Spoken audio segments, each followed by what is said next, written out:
தேமுதிகவில் இருந்து விலகிய நிர்வாகிகள் விசிக தலைவர் திருமாவளவன் முன்னிலையில் அக்கட்சியில் தங்களை இணைத்துக் கொண்டனர். அப்போது சால்வை மாலை அணிவித்து கௌரவித்த நிர்வாகிகளில் தனது கோஷத்தால் திருமாவளவனையே திரும்பி பார்க்க வைத்தார் தொண்டர் ஒருவர்.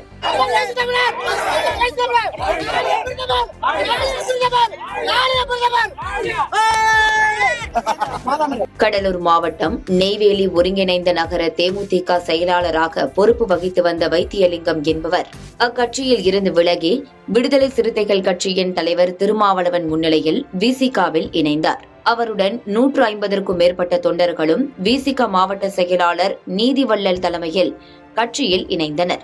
சிதம்பரம் அருகே புவனகிரி சாலை சந்திப்பில் நடைபெற்ற இந்த நிகழ்ச்சியில் புதியதாக இணைந்த வைத்தியலிங்கம் காரில் விடுதலை சிறுத்தைகள் கொடியை தானே பொருத்தினார் திருமாவளவன். அதேபோல் கட்சியில் இணைந்த புதிய உறுப்பினர்களுக்கு விடுதலை சிறுத்தைகள் கட்சி துண்டையும் அணிவித்து வரவேற்றார். எழுச்சி தமிழர் திருமா வாழ்க என்று கோஷம் போட்ட தொண்டர் ஒரு கட்டத்தில் வருங்கால பிரதமர் என்று சொல்ல தொடங்கினார்.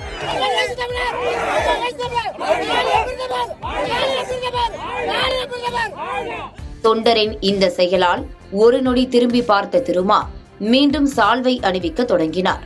உற்சாக மிகுதியால் கோஷமிட்ட தொண்டரை ஒரு நொடியில் பார்வையால் ஆஃப் செய்த திருமாவின் வீடியோ வெளியாகியிருக்கிறது.